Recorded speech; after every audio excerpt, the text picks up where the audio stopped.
My voices are screaming, how gullible can you be? No one cares about your past. No one there to wipe your tears. No one there to shut your eyes. Stigma's here, he'll never leave. The game of shame, who's to blame? Survivor's guilt, mortify, humiliate. When will it stop? You'll never win. The words that cut imprint my soul. You're not good enough. Who do you think you are? I knew you before, don't fool yourself. Get out before they see the truth. Stigma is here, he'll never leave. The game of shame, who's to blame? Survivor's guilt, mortify, humiliate. When will it stop? You'll never win. Get out, my friend, you can't stay there. I will help to see you through. The game stigma plays cannot be won. Love yourself, for we all can see your beauty within shines through. I wrote that poem just Thursday evening at home. I got home after we had a dry run, all of our speakers, and I got up here and I sat down on my chair and I froze. My mind went blank and I was shaking and I was terrified. And I spit some poems out and some words out and it was horrible, absolutely horrible. And I went to the back and I tried breathing and I cried. I went into the bathroom and I paced, and I have a copy of what I want to say here today. And I read it, and I'm like, I know this. Why can't I do this? And I thought, well, I'm going to try again. And I come back, and I sat in the back. And then it hit me. When I speak, I just speak. I have no idea what I'm going to say. I speak what's on my heart. I speak what I'm feeling. And when I don't know what that is, I say, I don't know what this is, and I kind of explain what it feels like. And I said, this is what I need to do. I need to come up here, and I need to speak my truth. So that's what I'm going to do. It's really terrifying, though, because when you have no idea what is going to come out of your mouth, I'm going to go with it, though.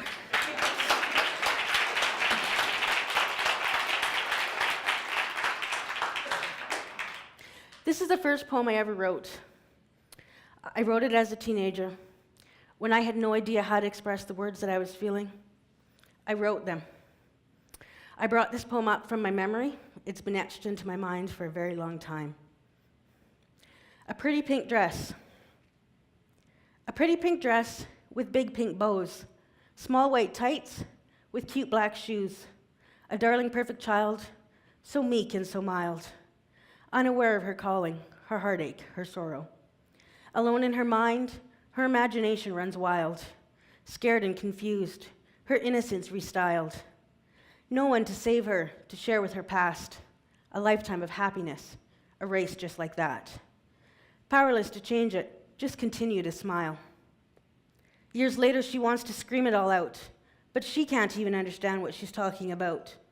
There's nowhere to go, there's nothing she can do. I want you to know, there are many like you, finding the courage to speak out our truth. It is going to take all of her might. She's really going to have to fight. She has lived with this for so many years, but she'll find a way through all of her tears to stop all the barriers that are dimming her light.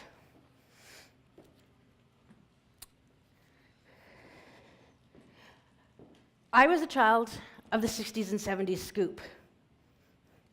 And that statement didn't really come to light to me till about 2 months ago, even though I've always known it. I didn't really know what that meant. And I found myself 2 months ago, I was upstairs in the library, and I was at a blanket ceremony. Some of you may have been to one, and if you haven't and you get the chance, go. So I'm at this blanket ceremony, and I'm standing on this blanket, and the facilitator comes to me and says, take this baby. Somebody's going to come and try and grab it from you. Try not to let them. So I had this baby. I actually even had a sweater, I think. I always have a sweater. And I put it under my arm. And I kind of waited, and they went on. And as we went on, this baby just kept getting further and further up my arm. You couldn't have pried that baby out. And funny, the person, Dan's wife, who was supposed to come and take that baby, she never did. And when we debriefed at the end and I explained, I am a child of the 60s and 70s scoop. I was ripped away from my mother at 1 year old. My mom didn't see me again until I was 29. There was no way that anyone was going to take that child from me. And Claire said, "There's no way I could have taken that child away from you, Laurie." It was an amazing moment. And to see my life unfold as it is, I've been in complete denial my whole life of who I am and where I've come from. It's only been my last 5 to 10 years where I've been able to talk about that. So from my childhood into my adolescence, the confusion, the hurt, the pain, no idea how to express that. And I got into my adulthood, I was confused. I had no idea how to be an adult. I had no one to teach me. I went from foster care to an adopted home, back into foster care. And in my 20s, I started to drink. I worked, I drank, I partied, and it just became this never-ending party scene. I had no connections to people, and I lived life. My next poem, and the basis of my story, is addiction. I tried for a really long time to sum up my life in addiction. It's really hard to do. Addiction is usually void of all feeling. I promise you, this poem will inflict a lot of feeling. Life as an addict. When I awake in the morning, I'm confused, my head aches. My mouth so dry, no amount of water can refresh. I switched to caffeine as I ran out the door. Late for work again, another lie must be told. I work like a demon to make up for my woes. The night is here and I come alive. My courage is strong when liquor's my friend. My soul slowly dying and I'm at it again. It sure isn't easy when addiction controls. Life as an addict, too powerless to say no. The using gets worse, I'm no longer in charge. From drinks to hits, progression of disease. My mind in constant haze, just waiting for more. I've dishonored my soul and degraded my name, promoted my poison, my prescription to pain. The night is here and I come alive. My courage is strong when dope is my friend. My soul is crushing and I'm at it again. It sure isn't easy when addiction controls. Life as an addict, too powerless to say no. The desire to fix increases to need, chasing the rush, losing my ability to feel. My addiction has brought me to an all-time low. Injection of death, executed by self. It's hard to get help when addiction's your life. The night is here and I'm about to die. My courage is fading and no one's my friend. My soul wants to leave me, she can't do it again. It sure isn't easy when addiction has won. Life as an addict, too powerless to say no. Death should have been the end of my story. But I'm alive and well today and fully functioning. I found myself on the morning of February 29th, 2008, dying. I went to the hospital. They kindly told me that I was a drug addict, and I was dying. They gave me some antibiotics and sent me on my way. I returned to the hospital 2 more times. It took 12 days for anyone to look at me beyond being a drug addict. I was entered into ICU. They started immediate blood transfusions. My blood was so sick, it rejected the healthy blood. Now, they say for most addicts, you need to hit your bottom in order to get clean. My story didn't quite play out this way. Multiple blood transfusions, surgery to remove the infection, 2 pins in my hip, and a scar that looks like I was shanked down my back.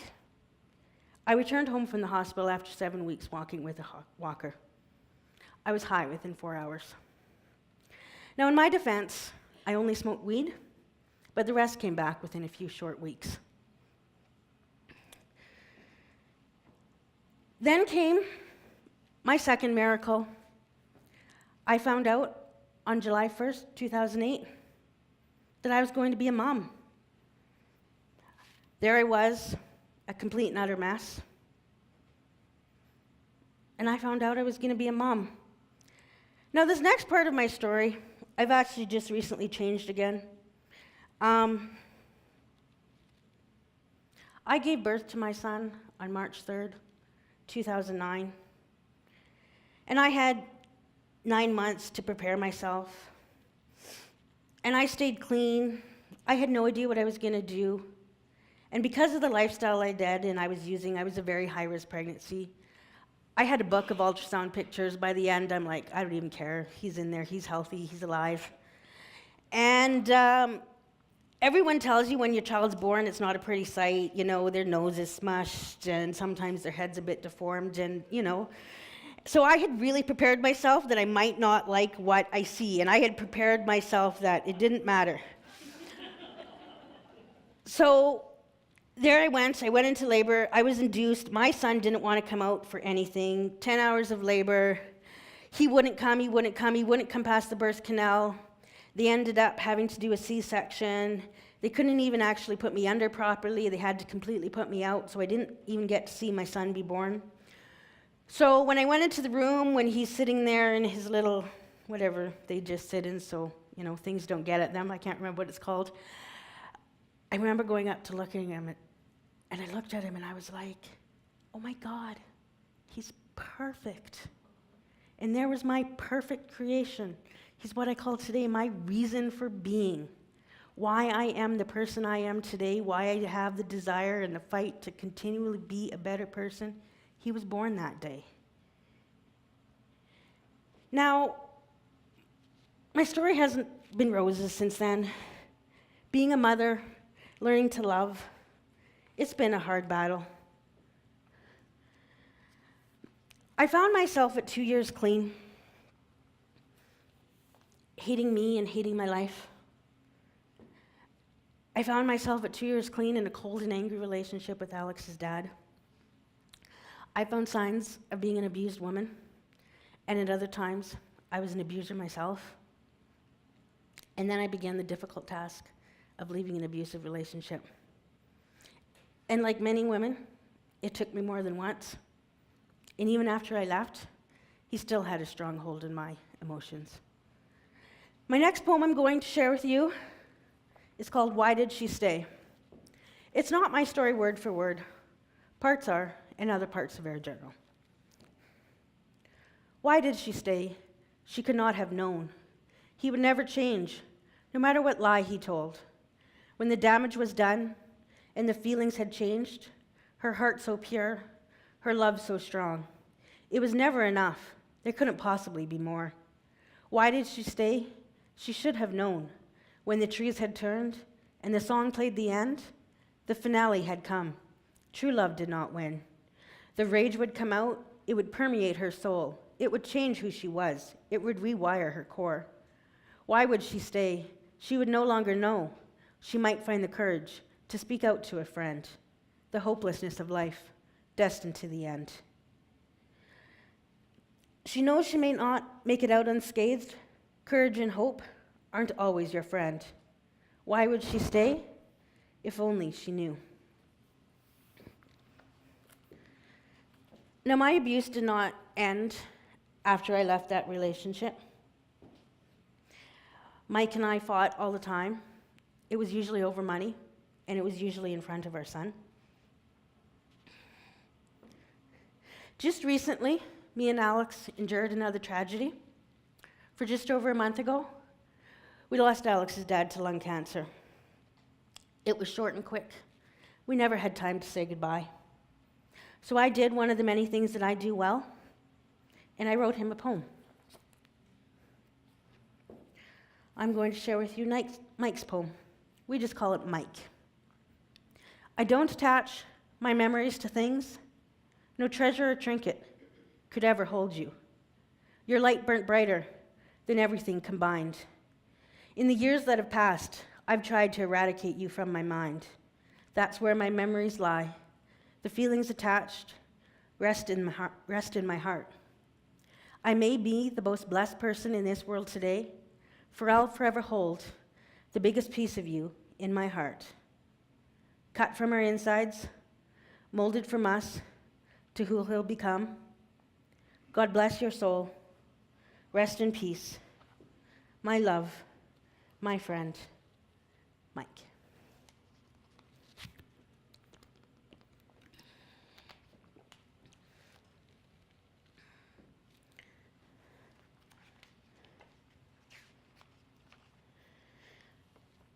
So, I wanted to come here today and share with you my pain, my sorrow, my love, my anger, but mostly my happiness and my hope.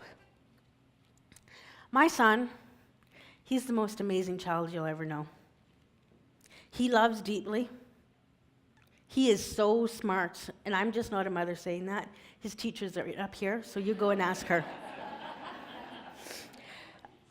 He loves deeply. He makes me so grateful to be alive. We laugh every day. And me, I'm finding my way in life. I'm happy to tell you, I'm 8 years clean.